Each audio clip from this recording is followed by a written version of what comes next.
ایک ایسے وقت میں جب امریکہ اپنے 46ویں صدر کو منتخب کرنے کی تیاری میں ہے، امریکی خواتین انہیں ملنے والے ووٹ کے حق کی 100 سالہ تقریبات منا رہی ہیں۔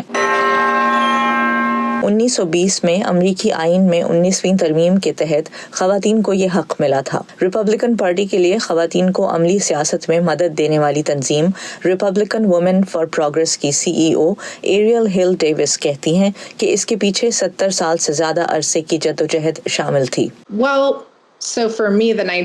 میرے لیے 19ویں ترمیم اس بات کی یاد دہانی ہے کہ میں اپنے ووٹ کے حق کو غیر سنجیدگی سے نہیں لے سکتی۔ اس ملک میں ووٹ ڈالنے کی اہل ہونا ایک امتیازی حق ہے، لیکن یہ وہ حق ہے جسے خواتین کے لیے اور خود خواتین نے لڑ کر حاصل کیا۔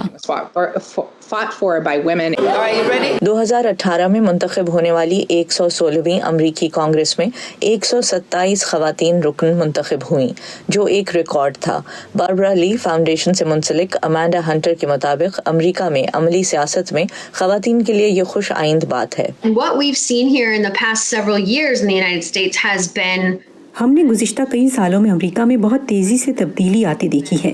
جب آپ کانگریس میں منتخب ہونے والی خواتین کی اس ریکارڈ تعداد کو دیکھیں جس نے انتخابات میں حصہ لیا، یہ حقیقت کہ اس سال کے شروع میں پرائمری ڈیبیٹ سٹیج پر کئی خواتین اور غیر سفید فام مرد امیدوار موجود تھے، اور کسی بڑی سیاسی جماعت کی جانب سے نائب صدارت کے لیے 12 سالوں میں پہلی خاتون اور تاریخ میں پہلی سیاہ فام خاتون امیدوار کی نامزدگی، یہ سب ترقی کے آثار ہیں۔ Those are all signs of progress. Congress میں موجود خواتین ارکان کی اکثریت کا تعلق ڈیموکریٹ پارٹی سے ہے۔ ایریل ہل ڈیوس کی نظر میں ریپبلکن پارٹی اور اس کے حامیوں میں پائے جانے والے قدامت پسند نظریات کے باعث اس جماعت سے نسبتاً کم خواتین سیاست میں قدم رکھتی ہیں، اور خواتین کی شمولیت کے حوالے سے دونوں جماعتوں کے درمیان اس فرق کو ختم کرنے میں سالوں لگ سکتے ہیں۔ So I would say for women on the Republican side to actually build the infrastructure and pipeline, we're probably 20 years behind. I think میں یہ کہوں گی کہ خواتین کو ریپبلکن پارٹی کے نظام کے اندر جگہ بنانے میں ابھی 20 سال اور لگیں گے۔ ریپبلکن پارٹی کی ایسی تشکیلیں نو کرنا کہ زیادہ لوگ، خاص طور سے خواتین، اس جانب زیادہ متوجہ ہوں، یہ کام شاید فوری طور پر نہیں ہو سکتا۔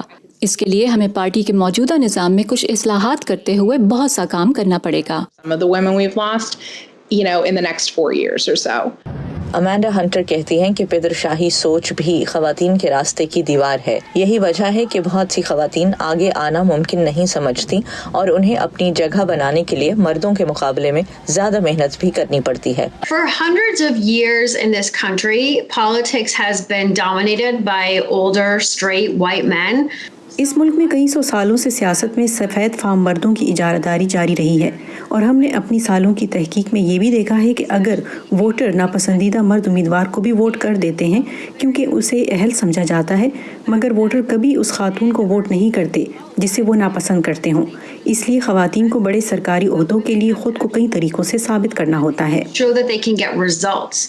اس سال امریکہ میں سرکاری عہدوں پر منتخب ہونے کے لیے 529 خواتین سامنے آئی ہیں، جو ایک ریکارڈ ہے، اور ماہرین کو امید ہے کہ آنے والے دنوں میں سیاست میں حصہ لینے والی خواتین کی تعداد میں اضافہ ہی ہوگا۔ نخبت ملک، وائس آف امریکہ، واشنگٹن۔